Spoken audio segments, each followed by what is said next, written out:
श्री राधा वल्लभ श्री हरिवंश। आज हमारे श्रीमद् भागवत का षष्ठम स्कंधा स्टार्ट हो रहा है, शुरू हो रहा है षष्ठम स्कंध, जिसमें कि पहला पाठ आज का है अजामिलोपाख्यान का प्रारंभ, जो कि अजामिल जी की कथा है। प्रेमानंद जी बताते रहते हैं। श्री परीक्षित ने कहा, भगवान, आप पहले द्वितीय स्कंद में निवृत्ति मार्ग का वर्णन कर चुके हैं तथा यह बतला चुके हैं कि उसके द्वारा अर्चिरादि मार्ग से जीव क्रमशः ब्रह्मलोक में पहुंचता है और फिर ब्रह्म के साथ मुक्त हो जाता है। मुनिवर, इसके सिवा आपने उस प्रवृत्ति मार्ग का भी तृतीय स्कंद में भली भांति वर्णन किया है, जिससे त्रिगुणमय स्वर्ग आदि लोगों की प्राप्ति होती है और प्रकृति का संबंध न छूटने के कारण जीवों को बार बार जन्म मृत्यु के चक्कर में आना पड़ता है। आपने यह भी बतलाया कि अधर्म करने से अनेक नरकों की प्राप्ति होती है और पांचवें स्कंद में उनका विस्तार से वर्णन भी किया। चौथे स्कंद में आपने उस प्रथम मनवंतर का वर्णन किया जिससे अधिपति स्वयंभू मनु थे। साथ ही चौथे और पांचवें स्कंद में प्रियव्रत और उत्तानपाद के वंशों का चरित्रों का एवं द्वीप वर्ष समुद्र पर्वत नदी उद्यान और विभिन्न द्वीपों के वृक्षों का भी निरूपण किया। भूमंडल की स्थिति, उसके द्वीप वर्षादि विभाग, उनके लक्षण तथा परिमाण, नक्षत्रों की स्थिति, अतल वितल आदि भू विवर, साथ पाताल, और भगवान ने इन सब की जिस प्रकार सृष्टि की उसका भी वर्णन सुनाया। महाभाग, अब मैं उस उपाय जानना चाहता हूँ जिससे अनुष्ठान से मनुष्यों को अनेक अनेक भयंकर यातनाओं से पूर्ण नरकों में न जाना पड़े। आप कृपया करके उसका उपदेश कीजिए। श्री सुखदेव जी ने कहा, मनुष्य मन, वाणी और शरीर से पाप करता है। यदि वह उन पापों का जन्म से प्रायश्चित न कर ले तो मरने के बाद उसे अवश्य ही उन भयंकर यातना पूर्वक नरकों में जाना पड़ता है, जिनका वर्णन मैंने तुम्हें पांचवें स्कंद में अंत में सुनाया है। इसलिए बड़ी सावधानी और सुगमता के साथ रोग और मृत्यु के पहले ही शीघ्र से शीघ्र पापों का गुरुता लघुता पर विचार करके उनका प्रायश्चित कर डालना चाहिए। जैसे मर्मज्ञ चिकित्सक रोगों का कारण और उनकी गुरुता लघुता जानकर झटपट उनका चिकित्सा कर डालता है। राजा परीक्षित ने पूछा, भगवान, मनुष्य राज दंड, समाज दंड, लौकिक और शास्त्रोक्त नरक गमन आदि पारलौकिक कष्टों से यह जानकर भी कि पाप उसका शत्रु है, पाप वासनाओं से विवश होकर बार बार ऐसे ही कर्मों में निवृत्त हो जाता है, ऐसी अवस्था में उसके पापों का प्रायश्चित कैसे संभव है? मनुष्य कभी तो प्रायश्चित आदि के द्वारा पापों से छुटकारा पा लेता है, कभी फिर उन्हें ही करने लगता है। ऐसी स्थिति में मैं समझता हूँ कि जैसे स्नान करने के बाद धूल डाल लेने से कारण हाथी का स्नान व्यर्थ हो जाता है, वैसे ही मनुष्य का प्रायश्चित करना भी व्यर्थ ही है। श्री सुखदेव जी ने कहा, वस्तुतः कर्म के द्वारा ही कर्म का निर्बीज नाश नहीं होता, क्योंकि कर्म का अधिकारी अज्ञानी है। अज्ञान रहते पाप वासनाएं सर्वदा नहीं मिट सकती। इसलिए सच्चा प्रायश्चित तो तत्वज्ञान ही है। जो पुरुष केवल सुपथ्य का ही सेवन करता है उसे रोग अपने बस में नहीं कर सकते। वैसे ही परीक्षित, जो पुरुष नियमों का पालन करता है वह धीरे धीरे पाप वासनाओं से मुक्त हो कल्याण प्रद तत्व ज्ञान प्राप्त करने में समर्थ होता है। वैसे बांसों के झुरमुट में लगी आग बांसों को जला डालती है, वैसे ही धर्मज्ञ और श्रद्धावान धीर पुरुष तपस्या, ब्रह्मचर्य, इंद्रिय दमन, मन की स्थिरता, दान, सत्य, बाहर भीतर की पवित्रता तथा यम एवं नियम, इन 9 साधनों से मन, वाणी और शरीर द्वारा किए गए बड़े से बड़े पापों को भी नष्ट कर देते हैं। भगवान के शरण में रहने वाले भक्त जन जो बिरले ही होते हैं, केवल भक्ति के द्वारा अपने सारे पापों को उसी प्रकार भस्म कर देते हैं जैसे सूर्य कोहरे को। परीक्षित, पापी पुरुष की जैसी शुद्धि भगवान को आत्मसमर्पण करने से और उनके भक्तों का सेवन करने से होती है, वैसी तपस्या आदि द्वारा नहीं होती। जगत में यह भक्ति का पंथ ही सर्वश्रेष्ठ, भय रहित और कल्याण स्वरूप है, क्योंकि इस मार्ग पर भगवत परायण सुशील साधुजन चलते हैं। परीक्षा, जैसे शराब से भरे घड़े को नदियां पवित्र नहीं कर सकती, वैसे ही बड़े बड़े प्रायश्चित बार बार किए जाने पर भी भगवत विमुख मनुष्य को पवित्र करने में असमर्थ हैं। जिन्होंने अपने भगवत गुणा अनुरागी मन मधुकर को भगवान श्री कृष्ण के चरणारविंद मकरंद का एक बार पान करा दिया, उन्होंने सारे प्रायश्चित कर लिए। वे स्वप्न में भी यमराज और उनके पासधारी दूतों को नहीं देखते, फिर नरक की तो बात ही क्या है। परीक्षित, इस विषय में महात्मा लोग एक प्राचीन इतिहास कहा करते हैं, उसमें भगवान विष्णु और यमराज के दूतों का संवाद है, तुम मुझसे उसे सुनो। कान्य कुब्ज नगर कन्नौज में एक दासी पति ब्राह्मण रहता था, उसका नाम था अजामिल। दासी के संसर्ग से दूषित होने के कारण उसका सदाचार नष्ट हो चुका था। वह पतित कभी बटोहियों को बांधकर उन्हें लूट लेता, कभी लोगों को जुए के छल से हरा देता, किसी का धन धोखाधड़ी से ले लेता और तो किसी का चुरा लेता। इस प्रकार अत्यंत निंदनीय वृत्ति का आश्रय लेकर वह अपने कुटुंब का पेट भरता था और दूसरे प्राणियों को बहुत ही सताता था। परीक्षित, इसी प्रकार वह वहाँ रहकर दासी के बच्चों का लालन पालन करता रहा। इस प्रकार उसकी आयु का बहुत बड़ा भाग 88 वर्ष बीत गया। बूढ़े अजामिल के 10 पुत्र थे, उनमें सबसे छोटे का नाम था नारायण। माँ बाप उससे बहुत प्यार करते हैं। वृद्ध अजामिल ने अत्यंत मोह के कारण अपना संपूर्ण हृदय अपने बच्चे नारायण को सौंप दिया था। वह अपने बच्चे की तोतली बोली सुन सुनकर तथा बाल सुलभ खेल देख देख कर फूला नहीं समाता था। अजामिल बालक के स्नेह बंधन में बंध गया था। जब वह खाता तब उसे ही खिलाता, जब वह पीता उसे भी पिलाता। इस प्रकार वह अतिशय मूढ़ हो गया था। उसे इस बात का पता ही ना चला कि मृत्यु मेरे सिर पर आ पहुंची है। वह मूर्ख इसी प्रकार अपना जीवन बिता रहा था कि मृत्यु का समय आ पहुंचा। अब वह अपने पुत्र बालक नारायण के संबंध में ही सोचने विचारने लगा। इतने में ही अजामिल ने देखा कि उसे ले जाने के लिए अत्यंत भयावने 3 यमदूत आए हैं। उनके हाथों में फांसी है, मुँह टेढ़े टेढ़े हैं और शरीर के रोएं खड़े हुए हैं।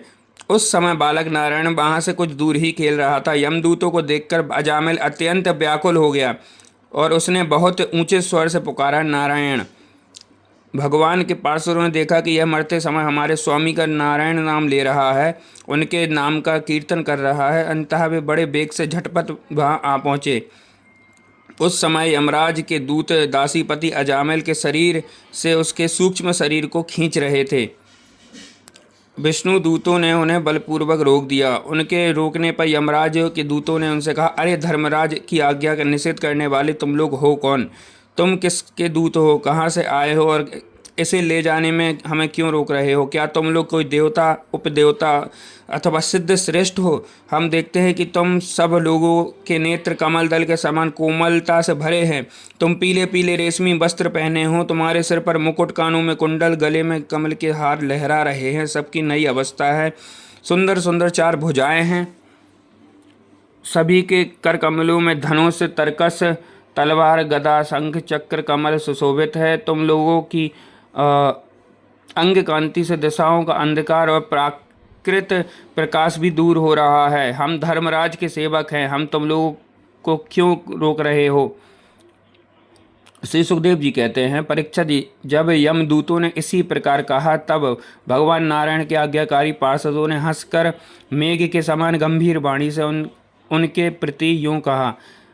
भगवान के पार्षदों ने कहा, यमदूतों, यदि तुम लोग सचमुच धर्मराज के आज्ञाकारी हो तो हमें धर्म का लक्षण और धर्म की तत्व सुनाओ। दंड किस प्रकार दिया जाता है? दंड का पात्र कौन है? मनुष्यों के सभी पापाचारी दंडनीय अथवा उनमें से कुछ ही? यमदूतों ने कहा, वेदों ने जिन कर्मों का विधान किया है वे धर्म हैं और जिनका निषेध किया है वे अधर्म हैं। वेद स्वयं भगवान के स्वरूप हैं। वे उनके स्वभाव, श्वास प्रश्वास एवं स्वयं प्रकाश ज्ञान हैं, ऐसा हमने सुना है। जगत के रजोमय, सत्वमय और तमोमय सभी पदार्थ, सभी प्राणी अपने परम आश्रय भगवान में ही स्थित रहते हैं। वेद ही उनके गुण, नाम, कर्म और रूप आदि के अनुसार उनका यथोचित विभाजन करते हैं। जीव शरीर अथवा मनोवृत्तियों से जितने कर्म करता है उसके साक्षी रहते हैं। सूर्य, अग्नि, प्रकाश, वायु, इंद्रियां, चंद्रमा, संध्या, रात, दिन, दिशाएं, जल, पृथ्वी, काल और धर्म, इनके द्वारा अधर्म का पता चल जाता है और तथा दंड के पात्र का निर्णय होता है। पाप कर्म करने वाले सभी मनुष्य अपने अपने कर्म अनुसार दंडनीय होते हैं। निष्पाप पुरुषों जो प्राणी कर्म करते हैं उनका गुणों से संबंध रहता ही है, इसलिए सभी के कुछ पाप और कुछ पुण्य होते ही हैं। और देहवान होकर कोई भी पुरुष कर्म किए बिना रह नहीं सकता। इस लोक में जो मनुष्य जिस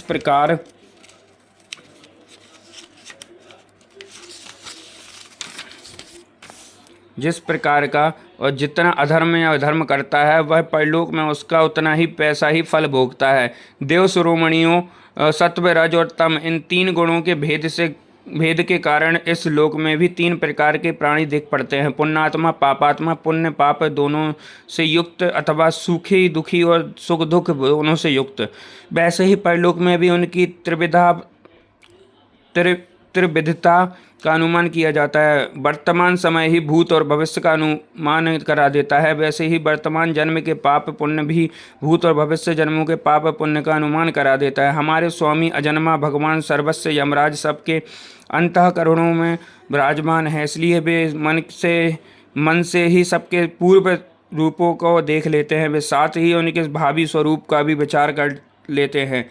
जैसे सोया हुआ अज्ञानी पुरुष स्वप्न के समय प्रतीत हो रहे कल्पित शरीर को ही अपना वास्तविक शरीर समझता है, सोए हुए अथवा जागने वाले शरीर को भूल जाता है, वैसे ही जीव भी अपने पूर्व जन्मों की याद भूल जाता है और वर्तमान शरीर के सिवा पहले और पिछले शरीरों में संबंध कुछ भी नहीं जानता। सिद्ध पुरुषों, जीव और इस शरीर में 5 कर्मेंद्रियों से लेना देना, चलना फिरना आदि काम करता है। 5 ज्ञानेंद्रियों के रूप रस आदि 5 विषयों का अनुभव करता है और 16वें मन के साथ 17वां वह स्वयं मिलकर अकेले ही मन, इंद्रियों, कर्मेंद्रियों, इन तीनों के विषयों को भोगता है। जीव का यह 16 कला और सत्वादि 3 गुणों वाला लिंग शरीर अनादि है। यही जीव को बार बार हर्ष, शोक, मोह, भय और पीड़ा देने वाला जन्म मृत्यु के चक्कर में डालता है। जो जीव अज्ञानवश काम, क्रोध, लोभ, मोह, मद, मत्सर इन 6 शत्रुओं पर विजय प्राप्त नहीं कर लेता, और उसे इच्छा न रहने पर भी विभिन्न वासनाओं के अनुसार अनेकों कर्म करने पड़ते हैं। वैसे स्थिति वह रेशम के कीड़े के समान अपने को कर्म के जाल में जकड़ लेता है और इस प्रकार अपने हाथों में मोह का शिकार बन जाता है। कोई शरीरधारी जीव बिना कर्म किए कभी एक क्षण भी नहीं रह सकता। प्रत्येक प्राणी के स्वाभाविक गुण बलपूर्वक विवश करके उससे कर्म कराते हैं। जीव अपने पूर्व जन्मों के पाप पुण्यमय संस्कारों के अनुसार स्थूल और सूक्ष्म शरीर प्राप्त करता है। उसकी स्वाभाविक एवं प्रबल वासनाएं कभी उसे माता के जैसा स्त्री रूप बना देती है तो कभी पिता के जैसा पुरुष रूप। प्रकृति का संसर्ग होने से ही पुरुष अपने को अपने वास्तविक स्वरूप के विपरीत लिंग शरीर मान बैठा है। यह विपर्य भगवान के भजन से शीघ्र ही दूर हो जाता है। देवताओं, आप जानते ही हैं कि यह अजामिल बड़ा शास्त्रज्ञ था। शील, सदाचार और सद्गुणों का तो यह खजाना ही था। ब्रह्मचारी, विनयी, जितेंद्रिय, सत्यनिष्ठ, मंत्र वेत्ता और पवित्र भी था। इसने गुरु, अग्नि, अतिथि, वृद्ध पुरुषों का सेवा की थी। अहंकार तो इसमें था ही नहीं। यह समस्त प्राणियों का हित चाहता, उपकार करता, आवश्यकता के अनुसार ही बोलता और किसी के गुणों में दोष नहीं ढूंढता था। एक दिन यह ब्राह्मण अपने पिता के आदेश अनुसार वन में गया और वहां से फल फूल, समिधा तथा कुश लेकर घर के लिए लौटा। और लौटते समय इसने देखा कि एक भ्रष्ट शूद्र और बहुत कामी और निर्लज्ज है, शराब पीकर किसी वेश्या के साथ विहार कर रहा है। वेश्या भी शराब पीकर मतवाली हो रही है, नशे के कारण उसकी आंखें नाच रही हैं, वह अर्धनग्न अवस्था में हो रही हैं। वह शूद्र उस वेश्या के साथ कभी गाता, कभी हंसता और कभी तरह तरह की चेष्टाएं करके उसे प्रसन्न करता है। निष्पाप पुरुषों, शूद्र की भुजाओं में अंग रागादि कामोदीपक वस्तुएं लगी हुई हैं और वह उनसे उस कुल्टा का आलिंगन कर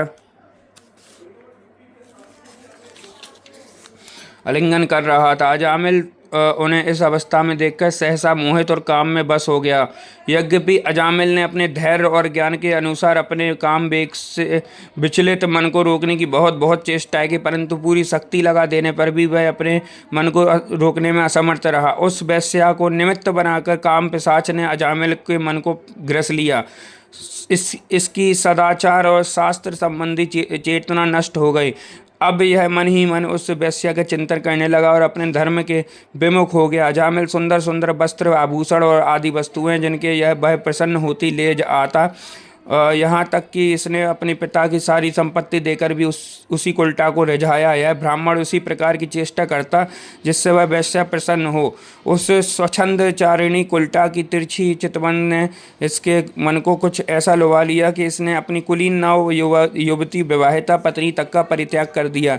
इसके पाप की भी भला कोई सीमा है। यह कुबुद्धि न्याय से अन्याय से जैसे भी जहाँ कहीं भी धन मिलता वहाँ से उठा लाता और उस वैश्या के बड़े कुटुंब का पालन करने में ही यह व्यस्त रहता। इस पापी ने शास्त्राज्ञा का उल्लंघन करके स्वच्छंद आचरण किया। यह सत्पुरुषों के द्वारा निंदित है। इसने बहुत दिनों तक वैश्या के मल समान अपवित्र अंग अन्न से अपना जीवन व्यतीत किया है। इसका सारा जीवन ही पापमय है। इसने अब तक अपने पापों का कोई प्रायश्चित नहीं किया है। इसलिए अब हम इस पापी को दंडपाणी भगवान यमराज के पास ले जाएंगे।